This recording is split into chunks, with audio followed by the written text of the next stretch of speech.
Hello kids, have a nice day. Welcome you back to the video class of Edstar International School. Kids, in this video session you are going to watch class 5 English grammar noun part 2. In the month of July, you would have watched the review program videos and your response through mail means your written work was excellent. I just want to congratulate and appreciate the students and also my heartfelt thanks to the parents who helped them. Now we will start the session with the new words. Means today's words. Gobble. Eat in a hurry without properly chewing. In a hurry you will eat the food without chewing. No, like that only you will swallow, right? So for that it is called as gobble. What it is called? Gobble. And grouch shows one unhappiness. You are not happy with anything. It shows your unhappiness. Garner, assemble or get together. We have to assemble in a group. For that you can use the word garner. Kids, before the review program videos, we have completed the noun part 1. Now we will go for a recap about what we saw in the noun part 1. We have saw about noun, what is common noun, proper noun, abstract noun and collective noun. Okay, we will see one by one. Okay, noun is nothing but a name of a person, place, animal or thing.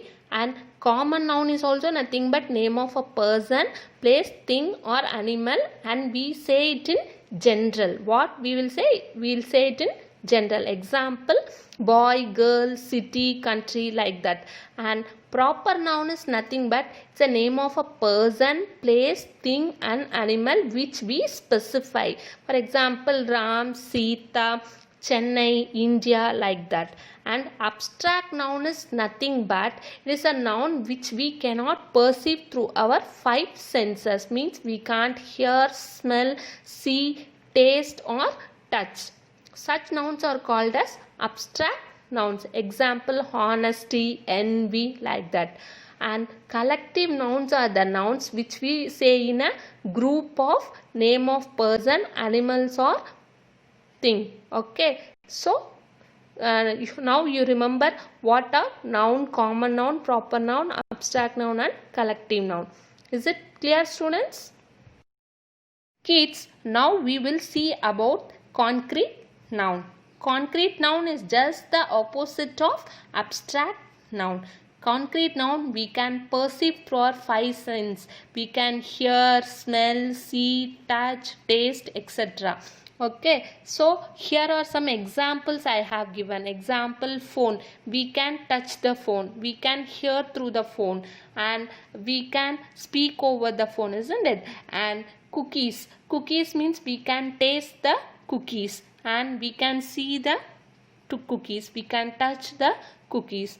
And mango. We can smell it. We can taste it, isn't it? Yeah. So concrete noun is nothing but which we can perceive through our senses, 5 senses.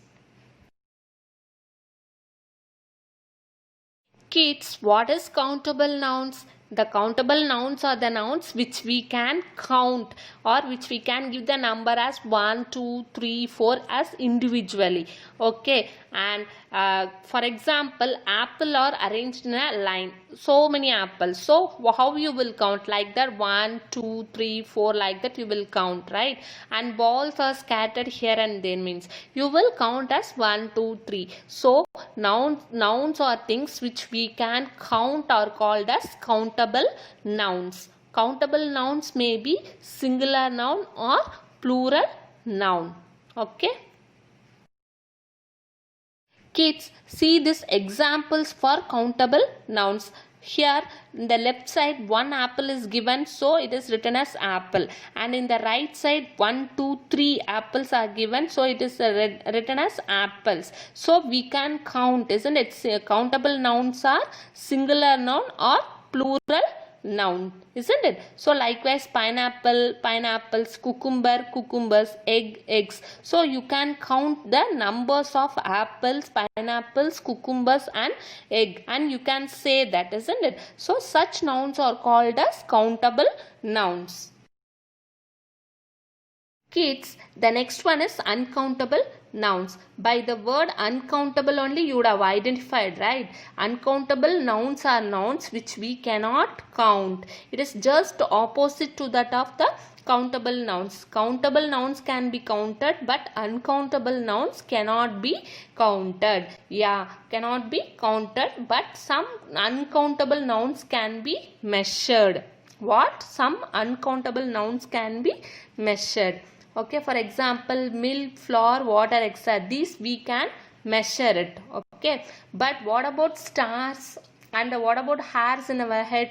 That we can't count, isn't it? So uncountable nouns are nouns which we cannot count. Students, now we will see the examples for uncountable nouns: milk, rice and flour.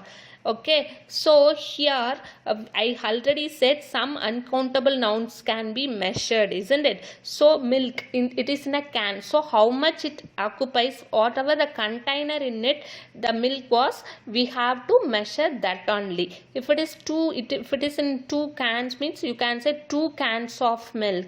And if it is 2 glass of milk, means you can say 2 glass of milk, like that. And another one is rice. It's a bowl of rice. One by one you can't count the rice, so you can say only bowl of rice. And flour also, you can say 1 bag of flour or 1 sack of flour.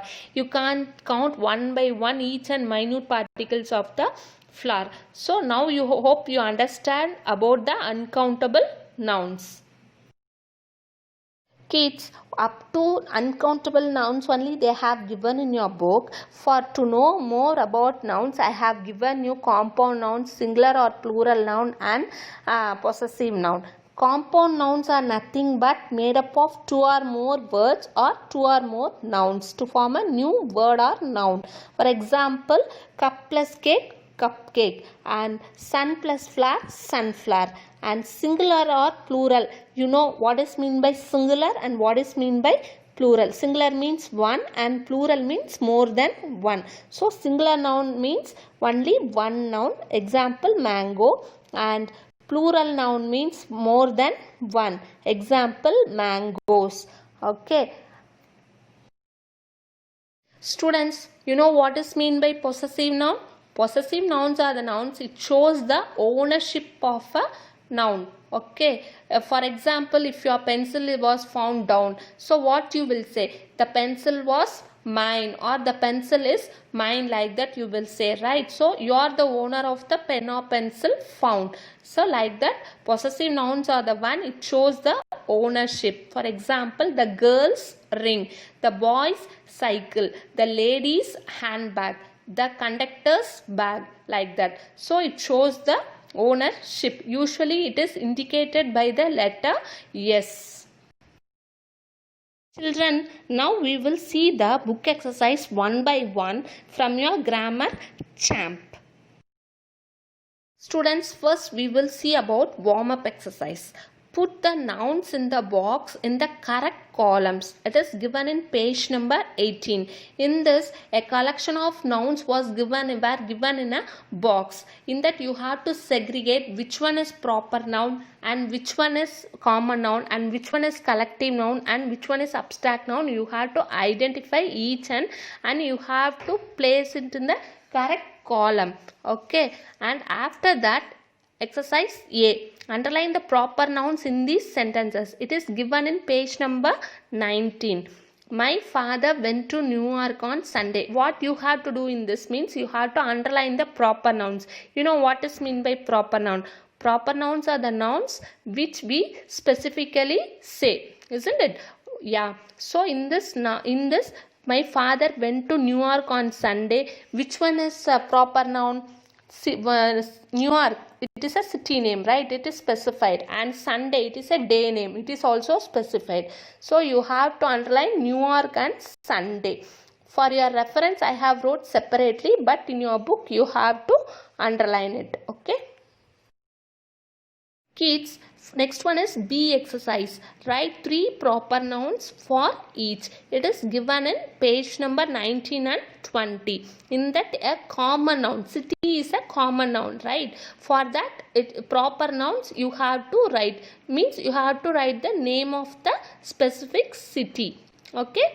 For example, I have done one for you. Chennai, Coimbatore, Madurai. Likewise, whatever the common nouns they have given, you have to write the proper nouns for each and you have to fill the blank. Okay.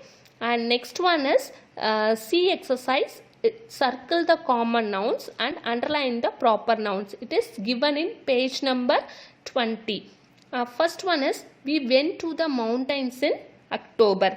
Mountains, it is a common noun, right? Yeah, you can say the Himalayan mountain, the Alps mountain. It is a specific one. It is a proper noun.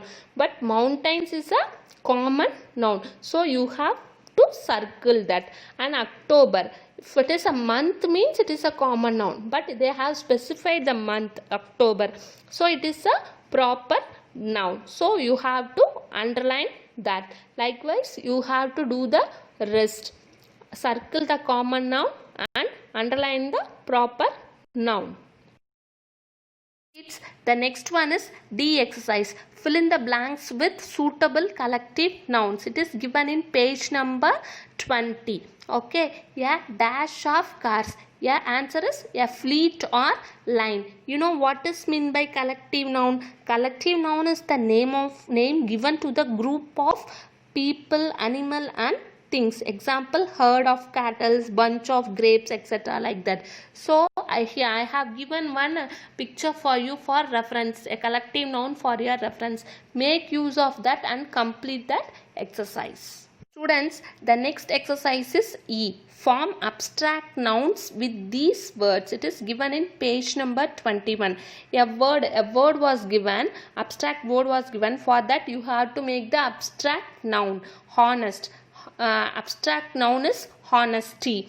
Okay, so abstract nouns are nouns which we cannot perceive through our senses. Means which we cannot hear, smell, touch or taste. Okay.